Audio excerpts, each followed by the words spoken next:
2004, graphene was isolated by Andre and Costa at Manchester using the Scotch tape method. Graphite doesn't really become graphene until it's isolated from its environment. It comes in a rock and it's dirty, so you know it's a rock, but once you've peeled it, you can't really treat it like a rock.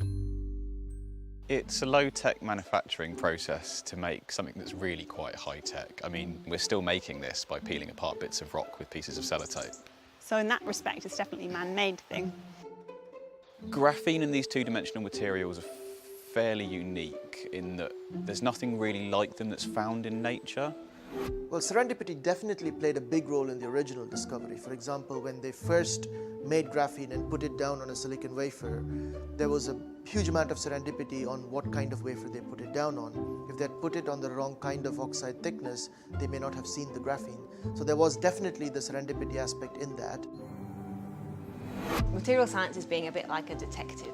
You have to find out what makes a material behave the way that it does. So maybe we try to look at what happens when we add a tiny bit of a different element and see how that's going to change the physical properties, so the strength, or how easy it is to break the material. So graphene is special because it has some very unique properties, and those properties are only present because it has a very, very small dimension in just one direction. So people call it a two-dimensional material. That's a difficult thing to understand, but it just means it's very thin, but only in one direction.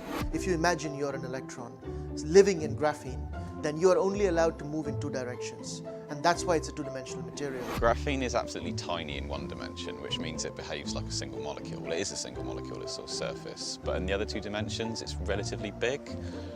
We can still, for example, put contacts on it.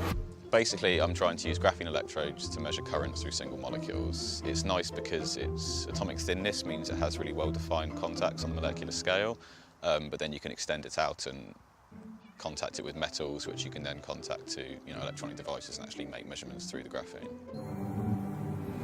So my grandma thinks that I study materials and then I must be able to knit. I have to tell you, I can't knit also, really. And so what material science means to me is it's engineering materials, the types of substance that we rely on in our everyday life, such as the metal that we use to make a bridge, the concrete, the components that we use to make a computer chip. It covers a huge range of length scales as well as different types of materials.